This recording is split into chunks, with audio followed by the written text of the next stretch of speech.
Okay, so today we are going to do the president. ठीक है, बहुत जन बोल रहे सर प्रेसिडेंट का वीडियो, प्रेसिडेंट का वीडियो, प्रेसिडेंट का वीडियो, प्रेसिडेंट का video. President is very important, isn't it?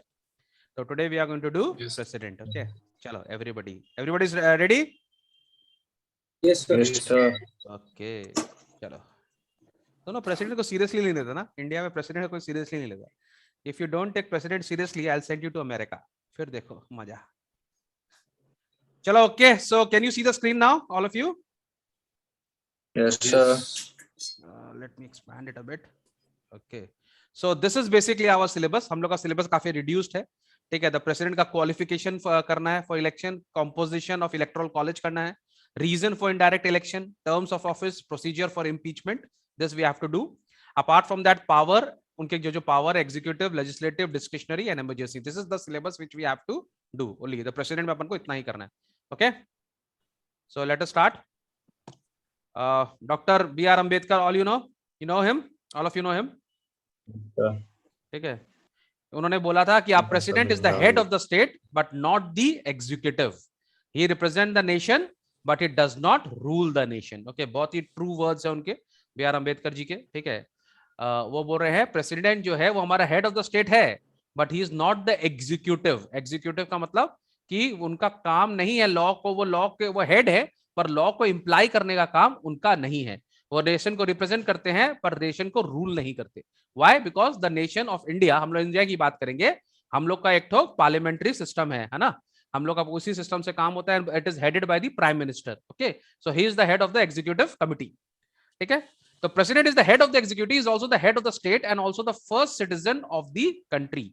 Head है वो, पर वो एग्जीक्यूट नहीं, माने उनको he is a head but not the executive of the state. ठीक है, तो वो क्या है, उनको हम लोग first citizen of the country भी बोलते हैं. तो बहुत जन ये क्वेश्चन पूछता है उनको लोग first citizen of the country क्यों बोलते हैं. ठीक है, तो आप president is called the first citizen of India because he represent us, he और सी जो भी होंगी, ही रिप्रेजेंट्स अ कंट्री.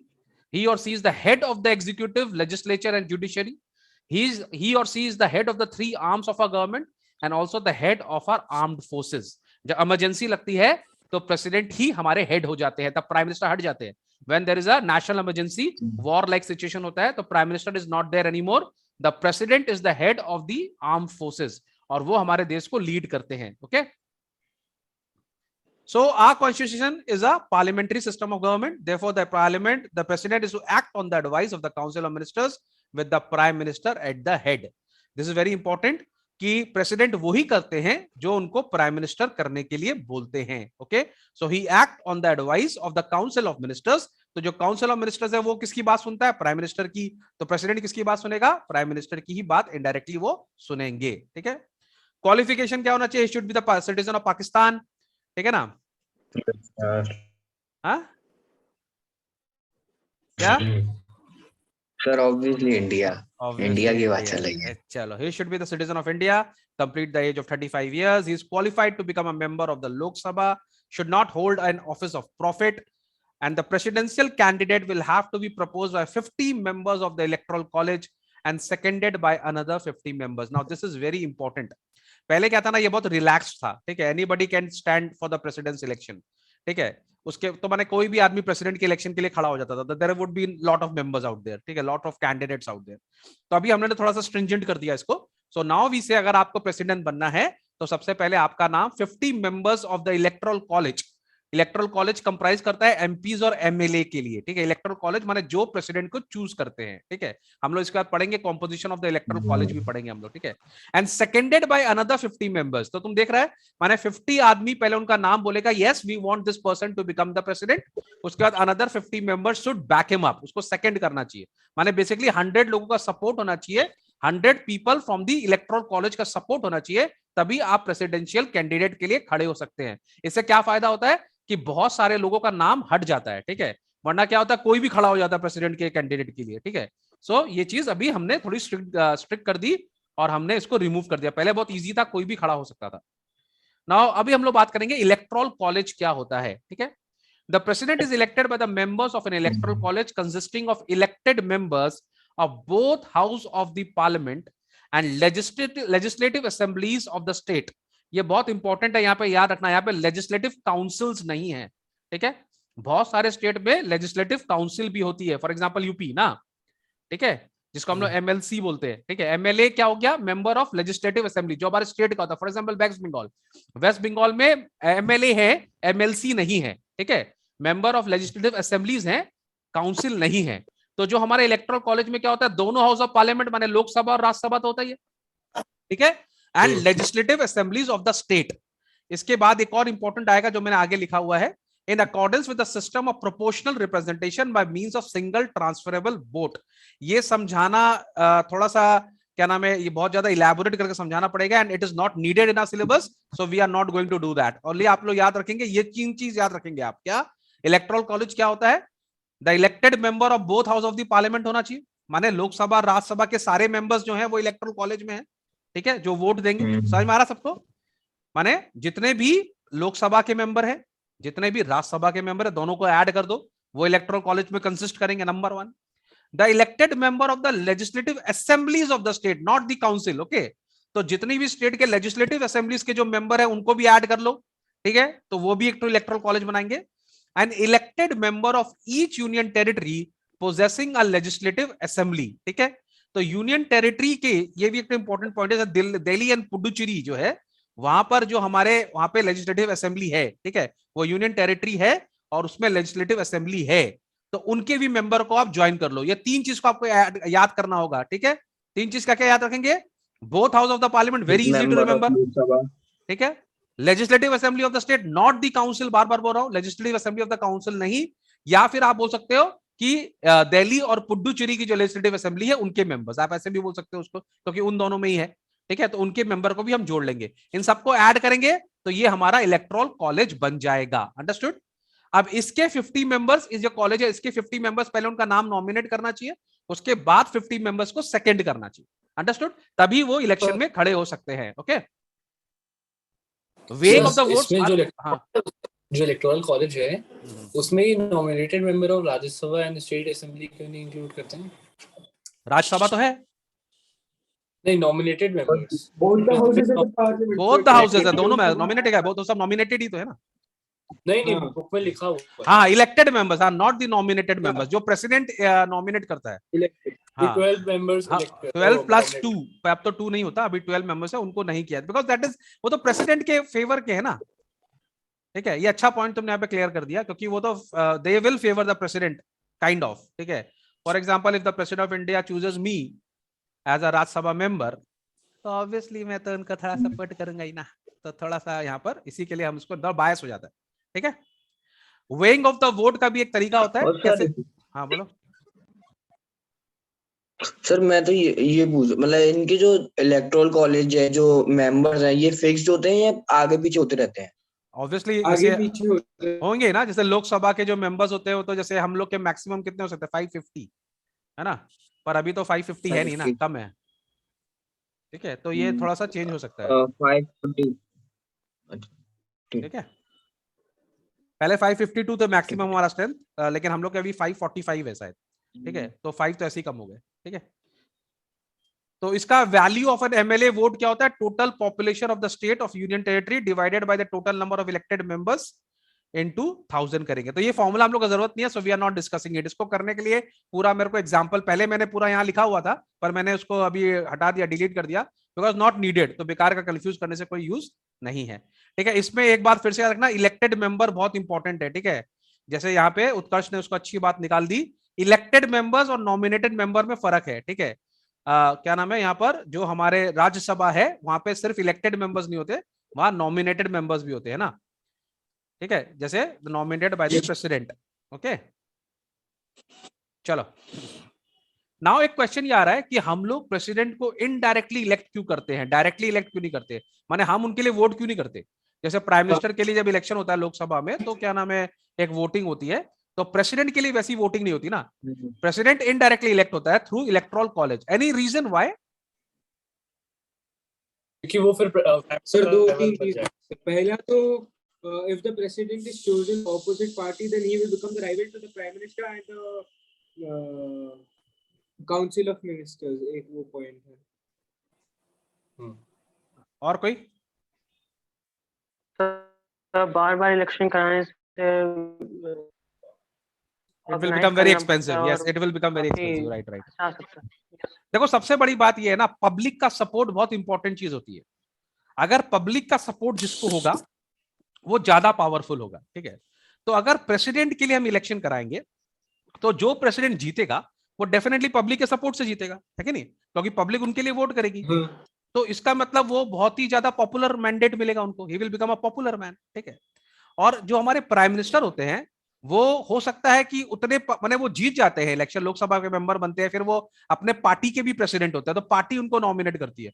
बहुत बार तो जो प्राइम मिनिस्टर होता है वो हार जाता है, जैसे हमारे अभी बंगाल में क्या हुआ, Mamata Banerjee actually lost her seat ना, वो हार गई, अपनी जो सीट पे वो खड़ी थी वो हार गई, still she became the CM.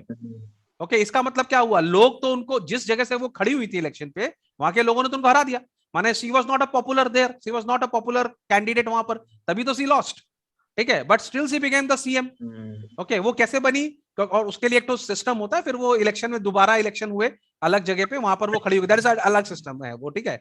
But लेकिन she actually lost her election, understood, still she become the CM.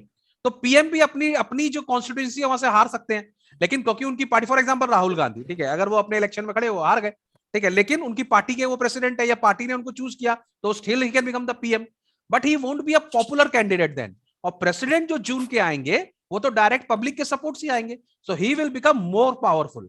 But हमारे कॉन्स्टिट्यूशन में क्या बोला जाता है, prime minister should be more powerful, ठीक है, president will act on advice of the prime minister. तो हम किसी भी कीमत पे प्रेसिडेंट को, प्राइम मिनिस्टर को कमजोर नहीं दिखा सकते, अंडरस्टूड। तो if the president is also elected by the people, it will be unfair to him to not to give him any power and make him a nominated head only, ठीक है। वैसे भी अगर वो इतने लोगों का सपोर्ट है फिर तो उनको पावरफुल भी होना चाहिए, isn't it, he should become the king. Chalo, next, power in the hands of the masses. With India being a country with too many illiterate people during early years of independence, it will not be wise to give so much power and responsibility to choose the president. ये भी एक तो बात है कि हम लोग को अभी, चलो ये थोड़ा सा चेंज हो गया, लेकिन अभी भी हम लोग बहुत ज्यादा एजुकेटेड नहीं है इन टर्म्स ऑफ इलेक्शन। मुझे पता है जब मैं ये बात बोलूंगा बहुत जन को गुस्सा आएगा, लेकिन हमको अभी भी इलेक्शन में अपने रिप्रेजेंटेटिव को चूज करना नहीं आता। आज भी हम, माने जब हमारे नेता लोग स्पीच देते हैं ना, तो there is nobody challenging them, जो मन में आता है बोल के चले जाते हैं, ठीक है। माने कोई भी आ रहा है कुछ भी बोल रहा है और हम लोग को अभी तक यही नहीं पता कि अपने नेता लोग को क्वेश्चन कैसे करना है, माने we are still scared of them. असली बात तो ये है, ठीक है, हम लोग को ऐसा लगता है अरे नेता बहुत बड़ी बात है, अरे ऐसी कोई बड़ी बात नहीं है, they are answerable to us, isn't it, we are choosing you, you are answerable to us, if you want to work for us, you should be answerable to us also. If you don't want to answer us, get lost. You don't need to fight an election ना। लेकिन अगर आप हमारे नेता बनना चाहते हैं तो हम आपसे क्वेश्चंस पूछेंगे, you are responsible and answerable, isn't it?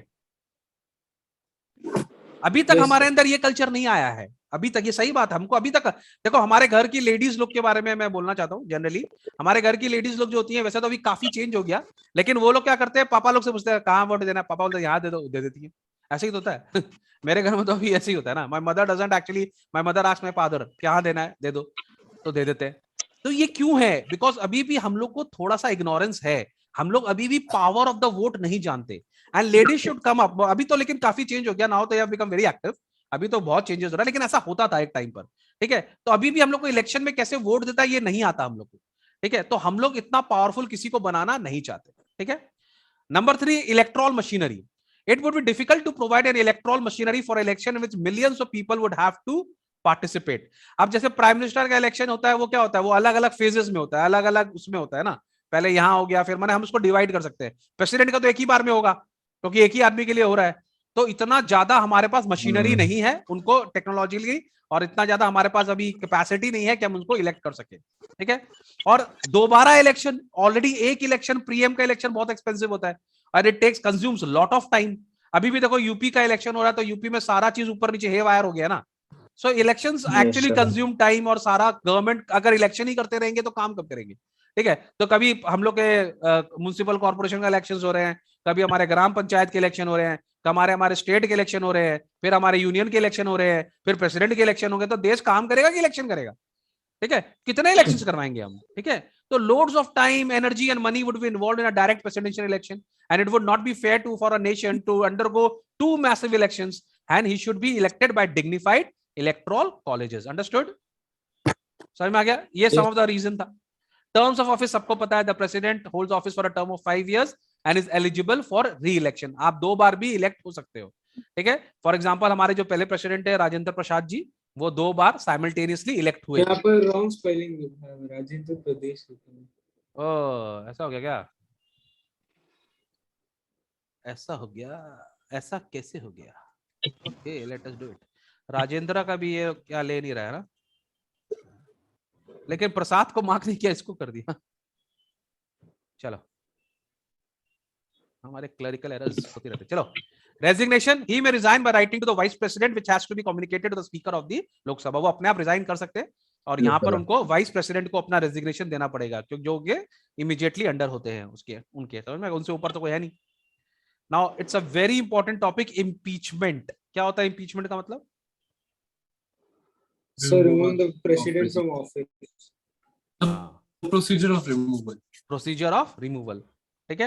Impeachment is the process by which a legislative body addresses legal charges against a government official, ठीक है। In the United States, for example, impeachment at the federal level is limited to those who may have committed treason, bribery or other high crimes and misdemeanors. तो ये America में तो होता ही, अभी होने वाला था, डोनाल्ड ट्रंप को लेके चल रही थी, लेकिन बच गए वो, इम्पीच 4 बार हो रहा था, ठीक है। चलो आर्टिकल 61 हमारा प्रोसीजर बताता है इम्पीचमेंट ऑफ द प्रेसिडेंट का। It is not a very easy process, माने प्रेसिडेंट को इम्पीच करना आसान काम नहीं है, ठीक है। इट इज नॉट इजी कि आप प्रेसिडेंट को इम्पीच कर दो। ओके, नोट्स हम लोग के इवॉल्व होते ही रहते हैं, चेंज होते ही रहते हैं, ठीक है। हर साल इसमें कुछ ना कुछ ऐड होता ही रहता है। चलो अब ये ध्यान से सुनना एकदम। There are 5 steps, okay? When a president is to be impeached for violation of the constitution, the charge shall be preferred by either house of the parliament. माने उनके खिलाफ कोई भी हाउस में एक चार्ज स्टैंड हो सकता है। माने it can stand in a Lok Sabha also, it can stand in a Rajya Sabha also. माने कोई भी हाउस उनके अगेंस्ट में चार्ज लगा सकता है, ठीक है। माने लोकसभा भी या राज्यसभा, कहीं से भी प्रोसीजर स्टार्ट हो सकता है। अंडरस्टूड, ठीक है। लेकिन ये चार्ज के लिए बहुत कुछ करना पड़ेगा। सबसे पहले तो क्या करना पड़ेगा, अगर सपोज कर लो लोकसभा प्रेसिडेंट के ऊपर में इंपीचमेंट का चार्ज लगा रहा है and they want to try out the president और रिमूव द प्रेसिडेंट, सबसे पहले एक 14 डेज का नोटिस देना पड़ेगा, ठीक है, कि we want to do it. Okay, 14 days का नोटिस देगा वो लोग, और उस 14 डेज के नोटिस में कम से कम 1/4 of the total number of members of the house had to give their intention to move the resolution. माने सपोज कर लो, अगर हमारे वहां पे सपोज एग्जांपल ले लो, अगर 400 मेंबर्स हैं हमारी लोकसभा में, तो 1/4 माने 100 मेंबर्स। 100 मेंबर्स वो लेटर को मूव करेंगे, ठीक है। 14 डेज का क्लियर नोटिस होगा कि we want to impeach the president. First step समझ में आ गया? 14 डेज का नोटिस देना पड़ेगा कि वी वांट टू इंपीच, ठीक है। और वो कितने मेंबर्स देंगे? 1/4 of the capacity. Understood? Again it's a huge number ना, 1/4 यानी कि 25% लोग को खाली नोटिस में अभी पार्टिसिपेट करना है। चलो हो गया, 14 डेज का नोटिस हो गया।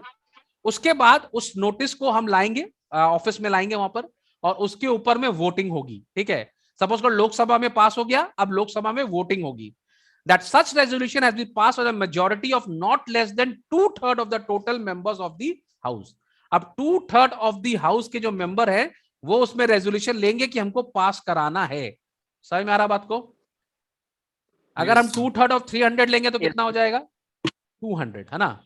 तो 300 का में से 200 लोगों को बोलना पड़ेगा yes we want to impeach the president. Huge number है ना, 2/3 is a huge number. Around 67% लोग ये बोलेंगे कि हमको उनको इंपीच करना है। तो समझ रहा प्रोसीजर? सबसे पहले यस उत्कर्ष, इसमें जो नंबर ऑफ मेंबर्स प्रेजेंट होने चाहिए कि टोटल नंबर, जैसे 550 है लोकसभा में तो 550 का 1/3 की, जैसे for example 2/3 of the total membership of the house, ठीक है। Very good. अब क्या हो गया? सबसे पहले एक तो क्या गया, लेटर आ गया, ठीक है। उसके बाद क्या आ गया, क्या नाम है, वो 100 लोगों ने कर लिया, एग्जांपल के साथ 1/4 ने कर लिया। फिर उनके ऊपर में इलेक्शन है, क्या नाम है, वोटिंग हुई। वोटिंग में 2/3 को पास करना पड़ेगा। तो अभी लोकसभा में ही हुआ है, अभी राज्यसभा का कार्यक्रम चालू ही नहीं हुआ, दोनों हाउस में होना पड़ेगा। अभी लोकसभा से क्लियरेंस मिला है, ठीक है। Now when a charge has been so preferred by either house of the parliament, मानो ये चार्ज लोकसभा में पास हो गया, ठीक है, the other house shall investigate the charge or cause the charge to be investigated, and the president shall have the right to appear and to be represented at such investigation. Now अभी कहां चला गया, लोग राज्यसभा में चला गया। तो राज्यसभा वाले उस चार्ज को इन्वेस्टिगेट करेंगे कि भाई क्या कारण है कि लोकसभा उनको इम्पीच करना चाहती है, और जब उनके चार्ज के ऊपर इन्वेस्टिगेशन होगा तो प्रेसिडेंट के पास एक राइट होगा कि वो इन पर्सन आ सकते हैं और अपने आप को एक्सप्लेन कर सकते हैं, माने he has the right to explain himself, ठीक है, वो अपने आप को रिप्रेजेंट कर सकते हैं और उनसे बात कर सकते हैं राज्यसभा के मेंबर से कि व्हाट एक्चुअली हैपेंड, अंडरस्टूड। तो he is given a benefit of doubt, वो आके अपने आप को एक्सप्लेन कर सकते हैं, अंडरस्टूड। थर्ड क्या हो गया, अभी कहां पर आ गया, राज्यसभा में आ गया। और वाइसी वर्सा होगा, अगर राज्यसभा में चार्ज स्टार्ट होगा तो पहले राज्यसभा के 1/4 मेंबर एक देंगे 14 डेज नोटिस, फिर वहां पर सबसे पहले इलेक्शन होगा, उसके बाद वहां अगर पास हो गया तो फिर लोकसभा में जाएगा, फिर लोकसभा में वो लोग इन्वेस्टिगेट करेंगे तो प्रेसिडेंट वहां पर आके बोल सकते हैं, उनको एक तो चांस मिलेगा, उसके बाद फिर लोकसभा के ऊपर में इलेक्शन होंगे। लेकिन अभी हम लोग क्या कर रहे हैं, राज्यसभा के अंदर में उसके इलेक्शंस होंगे, ठीक है। Now if as a result of the investigation a resolution is passed by a majority of not less than 2/3 of the total member of the house by which charge was investigated or caused to be investigated and the charge is sustained by 2/3 vote in the other house also declaring the charge preferred against the president has been sustained, such a resolution shall have the effect of removing the president from his office as from the date on which the resolution is passed। इसका मतलब basically ये है कि अगर राज्यसभा में नहीं पास हो गया, वहां पर भी 2/3 लोगों ने बोल दिया कि नहीं हमको इंपीच करना है, तो टाटा बाय बाय, आपका टाइम समाप्त होता है, आप इंपीच हो जाएंगे। But this is not a simple process, समझ में आ रहा बात को, आपको सबको क्या होता है, दो तीन चीज इंपॉर्टेंट है, कोई भी हाउस स्टार्ट कर सकता है प्रोसीजर, लेकिन पहले क्या देना पड़ेगा, 14 डेज का क्लियर डे नोटिस देना पड़ेगा, ठीक है, 14 डेज नोटिस देना पड़ेगा, वो नोटिस भी 1/4 मेंबर जो है वो मूव करेंगे, उसके बाद जिस हाउस में भी हुआ था वो हाउस उसको वोट पे लेकर आएगा, जिसमें 2/3 मेजोरिटी को वोटिंग देनी पड़ेगी, अगर वहां से पास हो गया तब वो सेकंड हाउस में जाएगा, सेकंड हाउस वाले पहले उसको इन्वेस्टिगेट करेंगे उस चार्ज को, इन्वेस्टिगेशन में प्रेसिडेंट खुद पर्सनली वहां पर रह सकते हैं और अपने आप के लिए खड़े हो सकते हैं, अंडरस्टूड। एक बार वो हो गया, उसके बाद क्या नाम है, फिर वो वहां पे वोटिंग होगी, अगर वहां पर 2/3 पास हो गया तो इंपीचमेंट हो जाएगा, अंडरस्टूड, क्लियर? Yes sir. अच्छा, चलो अभी हम लोग बात करेंगे पावर्स ऑफ द प्रेसिडेंट की, कि प्रेसिडेंट के पास क्या क्या पावर्स है। तो एग्जीक्यूटिव पावर क्या है उनके, हम लोग को ये 4 करने हैं, ठीक है, वैसे हमारे उनके पास 8 पावर्स है, ठीक है, these are the 8 powers which president, हम उनके पावर्स को 8 हेड्स में बांट सकते हैं, okay, but we are only concerned with discussing 4, executive, legislature, discretionary and emergency powers, okay. तो सबसे पहले हम बात करते हैं उनकी एग्जीक्यूटिव पावर्स की, उनके पास एग्जीक्यूटिव पावर्स क्या क्या है। ऑब्वियसली वो head of the union executive है, all executive orders are issued in his name, जितने भी बिल पास होते हैं उसके ऊपर साइन कौन करेंगे, हमारे प्रेसिडेंट साहब ही साइन करेंगे। ही is the main person in the formation of the council of minister, उनके बिना नहीं होगा, ठीक है, वो इनवाइट करते हैं प्राइम मिनिस्टर को अपना सीट लेने के लिए, काउंसिल ऑफ मिनिस्टर को फॉर्म करने के लिए, तो उनके बिना होगा नहीं, ठीक है। He has the power to appoint and remove the dignitaries of the state, ठीक है, बड़े बड़े जो स्टेट के जो होते हैं हम उनको, जैसे सुप्रीम कोर्ट सीजीआई हो गए, सब कुछ हो गए, उनको अपॉइंट कर सकते हैं, उनको रिमूव कर सकते हैं, ठीक है। ही अपॉइंट्स अटॉर्नी जनरल को करते हैं, कंट्रोलर एंड ऑडिटर जनरल को करते हैं, जजेस ऑफ द सुप्रीम कोर्ट को करते हैं, हाई कोर्ट करते हैं, यूपीएससी के मेंबर्स को करते हैं, फाइनेंस कमीशन करते हैं, चीफ इलेक्शन कमिश्नर को, जितने भी बड़े बड़े डिग्नेटरीज होते हैं सबको वही अपॉइंट करते हैं। यूनियन टेरिटरी का एडमिनिस्ट्रेशन भी उनके अंडर पे ही होता है, he is the head there, and he also controls the state government via the governor, governor के थ्रू में वो स्टेट गवर्नमेंट्स को भी कंट्रोल करते हैं। तो ये सारे हो गए आप उनके एग्जीक्यूटिव पावर्स। तो अगर आपको एग्जाम में लिखना है तो आप ये 2 पॉइंट लर्न कर लेना, head of the union executive and power to appoint and remove the high dignitaries of the state, ये आप लर्न करके जाना, बाकी जो है वो तो है ही, ठीक है, ये 2 इंपॉर्टेंट है। फिर बात कर लेते हैं, नीचे आ जाते हैं लेजिस्लेटिव पावर्स की, ठीक है। उनके पास पावर है to summon and prorogue parliament and dissolve the Lok Sabha. ना प्रोरॉग का मीनिंग मालूम है आप लोग को? सर स्टार्ट करना, इनिशिएट करना। नहीं, प्रोरॉग का मतलब क्या होता है, डिसकंटिन्यू करना, ठीक है, मैंने लिख भी दिया मीनिंग, सब लोग देख लो, आप लोग तो चीटिंग करने में एक्सपर्ट हो गए हो कोविड के टाइम पे, सब ऑनलाइन चीटर्स, ठीक है, तो लिख भी दिया मैंने आपके लिए। प्रोरॉग का मतलब क्या था, discontinue session without dissolving it, माने बंद नहीं कर रहे लेकिन उसको डिसकंटिन्यू कर दिए, डिसॉल्व नहीं हुआ वो सेशन को, ठीक है, उसको हम प्रोरॉग बोलते हैं। ये तो आपको पता है, nominating members of the Lok Sabha, 12 members of the Rajya Sabha and 2 to the Lok Sabha, ये लेकिन 2 वाला खत्म हो गया अभी, ठीक है, अभी खाली 12 मेंबर्स टू द राज्यसभा है, ठीक है। What do you mean by ordinance, तुमको पता है ऑर्डिनेंस क्या होता है, एनीबॉडी जल्दी से बताओ। So टेम्पररी बिल होता है, law जब वो होता है। पार्लियामेंट फंक्शन में नहीं होता है तो वो 6 वीक्स के लिए पास होता है, फिर लैप्स हो जाता है। They are special kind of laws, ठीक है ना? जो प्रेसिडेंट करता है जब दोनों हाउस सेशन में नहीं होते हैं। हाँ, जब दोनों हाउस 6 सेशन में weeks नहीं होते, ठीक है। When parliament is not in parliament is not sitting, इसके बारे में हम लोग डिटेल में थोड़ा सा बात करेंगे, ठीक है। He had the right to address and send messages, assent to legislation, और एक और इंपॉर्टेंट पॉइंट है, money bill can not be introduce except on his recommendation. वैसे तो मनी बिल लोकसभा में जनरेट होता है, पर उनका रिकमेंडेशन लेना पड़ेगा। अपन को पता है Lok Sabha is more powerful than the Rajya Sabha because money bill is generated in the Lok Sabha, लेकिन याद रखना उसके लिए प्रेसिडेंट का क्या नाम है, रिकमेंडेशन होना बहुत जरूरी है। तो दो पावर अगर आपको करने हैं तो आप ये दो पावर कर सकते हो, power to summon and prorogue parliament and nominating members to the houses, ठीक है। ये दो आप लर्न कर लेना, जब मैं आपको नोट्स भेजूंगा तो लर्न कर लेना, ठीक है। डिस्क्रिशनरी पावर उनके क्या है? डिस्क्रिशनरी मतलब वो माने जो उनके डिसीजन है, वो जो चाहे वो करें, ठीक है। वो किसी से कोई उनको फोर्स नहीं कर सकता। तो ही withhold assent to a bill or may send it back for reconsideration if it is not a money bill। माने वो क्या कर सकता है, किसी बिल को अगर उनको साइन नहीं करने का मन है तो उसको होल्ड पे रख सकते हैं, ठीक है। माने वो उसको डिले कर सकते हैं, या फिर एक बार वो वापस भी भेज सकते हैं रिकंसिडरेशन के लिए। बट लेकिन अगर वो वापस आ जाएगा तो साइन करना पड़ेगा। तो बहुत बार प्रेसिडेंट क्या करते हैं, सपोज कर लो कोई कंट्रोवर्शियल बिल है and the president doesn't want to sign it, ठीक है, और उनको देख रहे हैं कि उनका टर्म खाली 4-5 मंथ्स का बाकी है या कम टर्म है, तो वो उस बिल को डिले कर देंगे जिससे उनका टर्म खत्म हो जाए और वो बेमतलब का कंट्रोवर्सी में नहीं फंसे, ठीक है। तो वो उसको विथहोल्ड कर सकते हैं, नोबडी कैन क्वेश्चन हिम, ठीक है। उनके पास एक और फ्रीडम है to decide the next prime minister in case there is a कुछ ऐसा होता है जब क्लियर मेजोरिटी नहीं होता है, कोई प्रॉब्लम होता है, तो वो दूसरा प्राइम मिनिस्टर को चूज कर सकते हैं। इसके बारे में डिटेल में बात करेंगे प्राइम मिनिस्टर के चैप्टर में, या हम लोगों ने कर भी चुके हैं ना। प्राइम मिनिस्टर का चैप्टर तो हो गया, लास्ट टर्म में था ना, इस टर्म में तो नहीं है ना प्राइम मिनिस्टर? नहीं, इस टर्म में है प्राइम मिनिस्टर, लास्ट खाली पार्लियामेंट था। अच्छा, तो प्राइम मिनिस्टर के बारे में, इसके बारे में डिस्कस करेंगे पूरा अच्छा से, ठीक है। He can explore the possibility of forming an alternative government at the centre. ये इसके बारे में बहुत डिटेल से बात करेंगे हम लोग प्राइम मिनिस्टर के चैप्टर में, ठीक है। और ये करना बहुत जरूरी है, it's a very important discussion, ठीक है। अगर कोई ऑल्टरनेट गवर्नमेंट नहीं बन रही है, किसी भी पार्टी के पास पावर नहीं है, मेजोरिटी सीट्स नहीं है, तो वो फिर लोकसभा को डिसॉल्व भी कर सकते हैं, okay. Now there are 3 kinds of emergency powers उनके पास होते हैं। 3 टाइप्स ऑफ पावर होते हैं, national emergency, state emergency and financial emergency. कौन कौन से 3 होते हैं, जल्दी बताइए जरा मेरे को।